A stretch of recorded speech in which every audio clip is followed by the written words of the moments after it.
So, not gonna lie, Raw was kind of a little with it all. Um, wasn't particularly exciting. More so just treading water until we still got like a week or so until Bath in Berlin.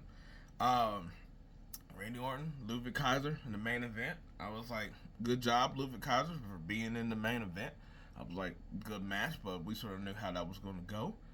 Um, but I was like, it started with basically the same people. I was like, Gunther, I was like, Randy Orton. I was like, there was really nothing to really be said. I was like the crowd doing USA chants, and I'm glad that Gunther's getting heat, but at the same time, the USA chants don't do nothing for me. I don't understand why they're really there. I get it a little bit, but I was like, it's for the chant. It's a little odd.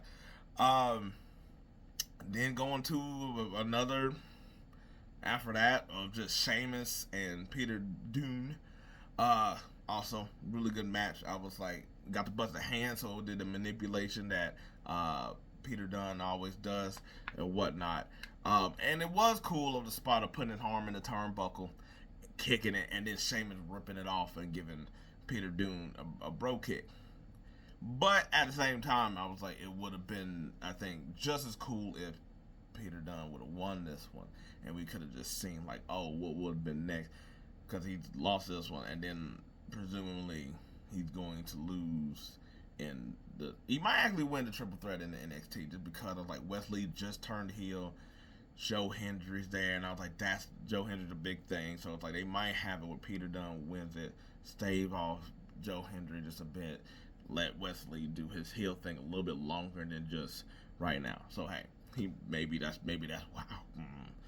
wow. Then we seen New Day, and they addressed the elephant in the room. They talked it out like men do or whatever. Where we decided to talk about our feelings, and basically like, oh, I don't like that he's here and he's trying to replace Big E, and he's like, he's not trying to replace Big E. I'm just trying to be the best that we had when we was trying to come up with stuff and being guided here. And he's like, you know what? That's a pretty good reason. I'm tripping. My bad. So hey, cool. That's cool there and whatnot. But we see that's a little different later on. Braun Breaker gets a video package. Basically, she's like talking about him in NXT and how great he's been and rise up and all this other stuff. And the only thing I really want to point out is the fact that it's like, I don't know how this goes, or maybe I was just like, I've never been this observant with it or whatever. But they did show Ricochet. Like, they didn't just allude to him, like after the first one alluded to him to where you like, oh, you like, oh, that's Ricochet. But they showed Ricochet, and they showed Ricochet in a way that I was like, huh. Because normally in the past, they would not actually show the person that's like about to jet. They show like a quick of one of them or whatever like that. But they showed Ricochet like face. They was all up in them. No pause. But that would make me think like, is he actually leaving? Is he actually leaving? Just because I was like, I don't know. Maybe Triple H is like, whatever, it doesn't matter. Ricochet is us for when he get a different name that's over there. And he also was a lot more better about showing respect and stuff like that. I know those words didn't go together. But anyway, they're going to basically have a tournament to decide who his title defense guy going to be. Probably Jay. He sort of alluded to that he threw his hat in. It's probably going to be him because of Sammy. Anyway, so we got Maxxine Dupri versus Ivy Nile, which I like how it just sort of started out. They didn't do the ring, and I was like, which comes obvious or why not later on.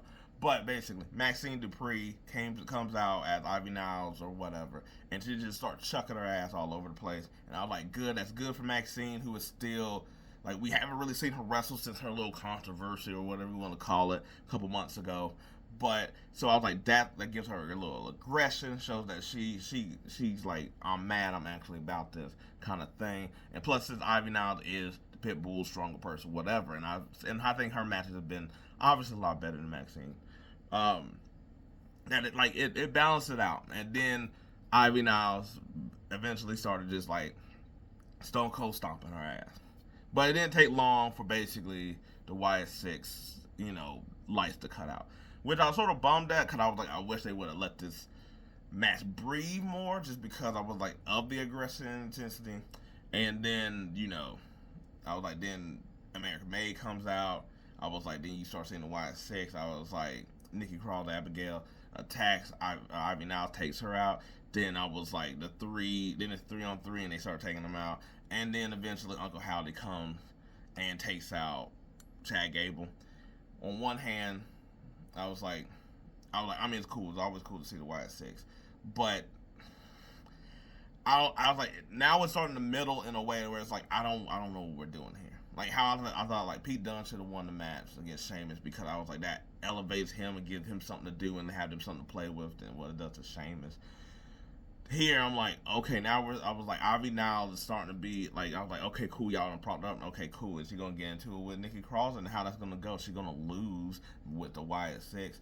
Chad Gable, what's that going on? It hadn't even been 50-50 booking. It's been pretty much Wyatt Six dominating, and we're gonna get Uncle Howdy and Chad. How's that gonna go?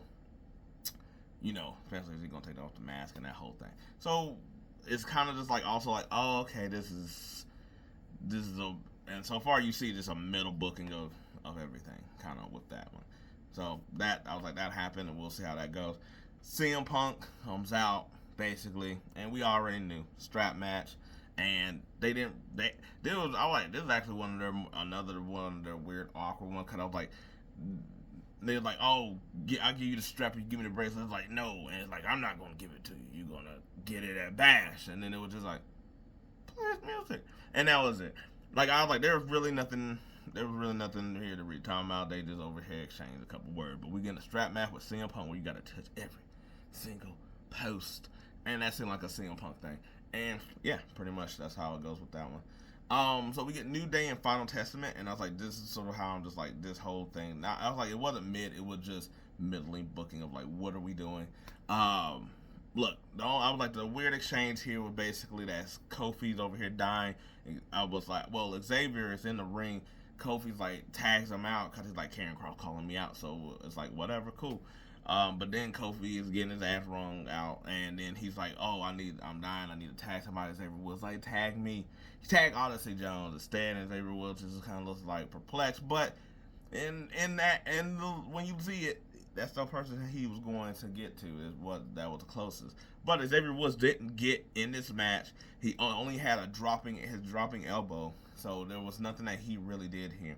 They got the win due to Odyssey Jones, and they beat the Final Testament. And it's kind of like, okay, like, can this with the Final Testament be over? Whatever, because y'all not building up the Final Testament. They're not exchanging wins. Can we just do something with the New Day dynamic or something? Maybe throw one of their asses in the tournament or something like that. I don't know. Do something. Maybe Odyssey Jones gets in the tournament instead of Xavier Woods. Like, the Final Testament thing has been middling, just like, and they're not exciting like at least the Wyatt Six, at least where that's middling and that's exciting. Then we had a Miz Bronson Reed disqualification match, and it's like, oh, okay, sure, whatever.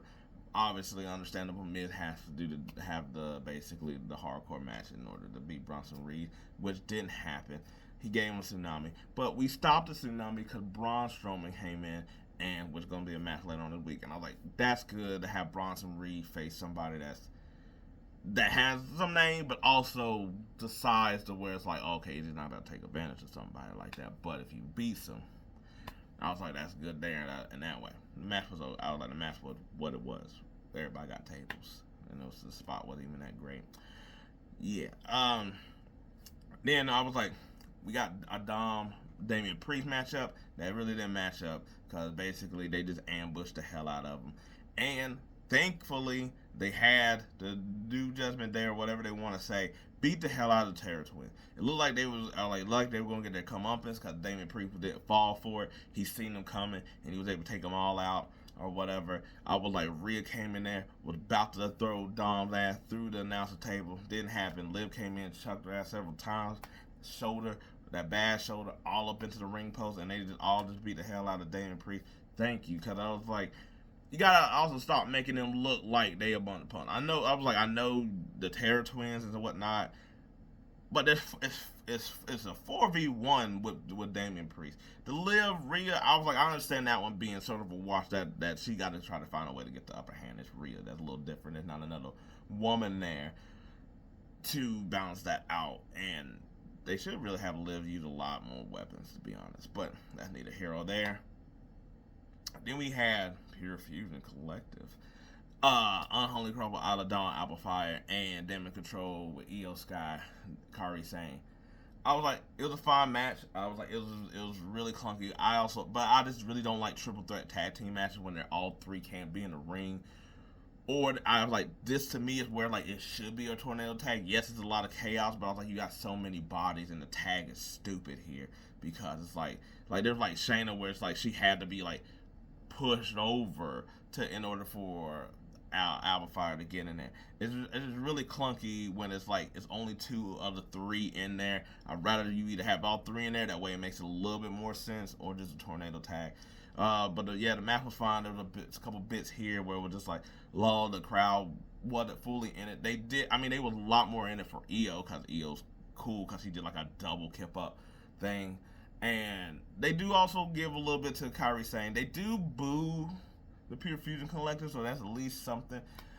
Alpha Fire and Isla Dawn, they don't do anything. They don't have anything with, like, they won and there was really no reaction, and it just felt, I just felt bad at that point. Where I'm just like, man, I was like, you should put on Damage Control, but. And then, like I said, we got Randy Orton versus Ludwig Kaiser. I was like, the match was fine. I was like, but it was like, hey, Ludwig Kaiser, Randy Orton kind of thing, and I was like, not that bad, but it's like, oh, okay, cool, all right, we're just sort of waiting towards the end to see what happens. But yeah, I was like, Raw was just sort of just, this wasn't the best Raw it's been in a while, and a lot of decisions I was like, I don't fully get, or also just like, where are we going from here kind of thing. But hey, I'm not the booker, so it was fine. I was like, maybe I was like, most of these, I was like, except for like two of them, the rest of them are just gonna be playing out on Raw. I was like, only two of them really got like any stipulation for Bash Berlin. But anyway, that's my Raw recap. I was like, what did you think of this week? Let me know. Other than that, peace. I'm out.